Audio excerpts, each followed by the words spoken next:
Hello students, आज की class में आपका स्वागत है। आज हम करेंगे क्लास 10th की थ्योरम 6.2।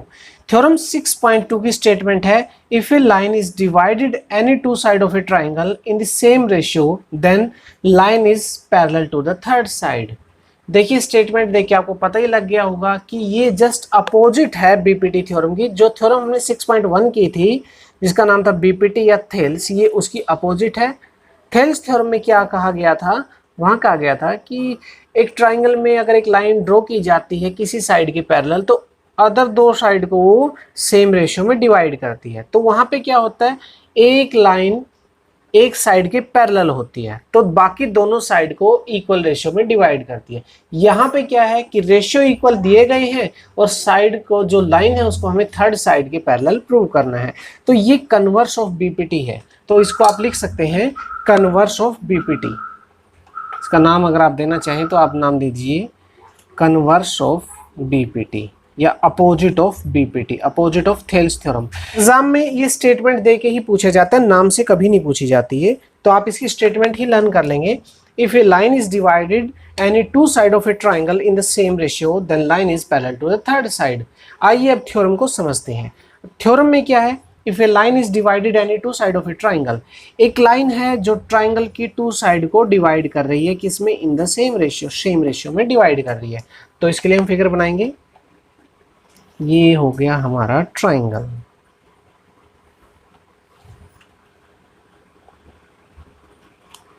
ये कोई ट्राइंगल आप मान लीजिए ABC है, ट्राइंगल ABC। और कोई एक लाइन यहां ले लेता हूं, सपोज कीजिए ये लाइन है आपकी DE। ये कोई लाइन है जो इनको इक्वल रेशियो में डिवाइड कर रही है। तो हमें प्रूव करना है कि ये DE BC के पैरेलल होगी। Then the line is parallel to the third side, मतलब कि ये जो DE लाइन आई है ये BC के पैरेलल होगी। तो थ्योरम को थ्योरम की तरह ही प्रूव करेंगे, वही 4 स्टेप्स में। फर्स्ट स्टेप होता है हमारा given.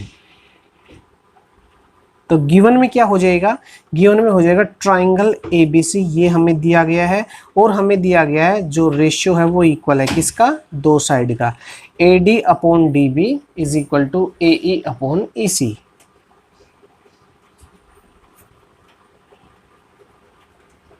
Sides of a triangle in the same ratio, same ratio दिया गया तो मैंने सेम रेशियो रख लिया है। टू प्रूव, हमें क्या प्रूव करना है, then the line is parallel to the third side. तो ये लाइन कौन सी लाइन, DE लाइन किसके पैरेलल होगी, BC के पैरेलल होगी। DE लाइन पैरेलल होगी BC की। अब आप देख सकते हैं बीपीटी में क्या था, ये गिवन था और ये टू प्रूव था। अब यहाँ पे ये गिवन हो गया और ये टू प्रूव, इसलिए इसको कन्वर्स ऑफ बीपीटी भी कहा गया है।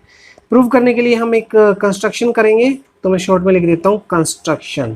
कंस्ट्रक्शन हम मान लेते हैं कि कोई DM लाइन है वो पैरेलल है BC के, DM लाइन है BC के पैरेलल, ऐसे मान लेते हैं।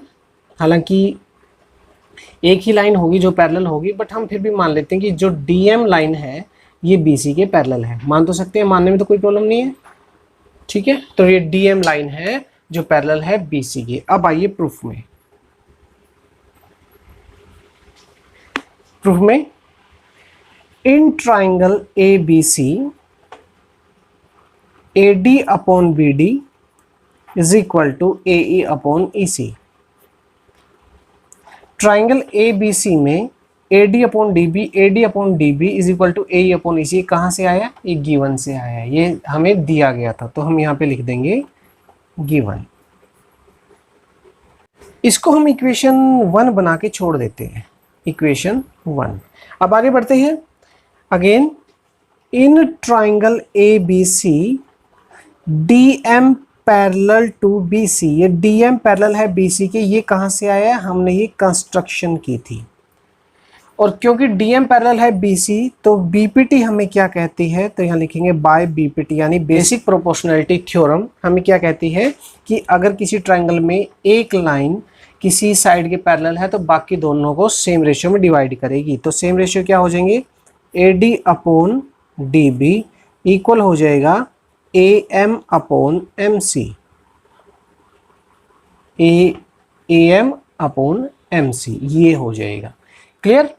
इसको हम लेंगे इक्वेशन 2। अब इक्वेशन 1 और इक्वेशन 2 को देखिए।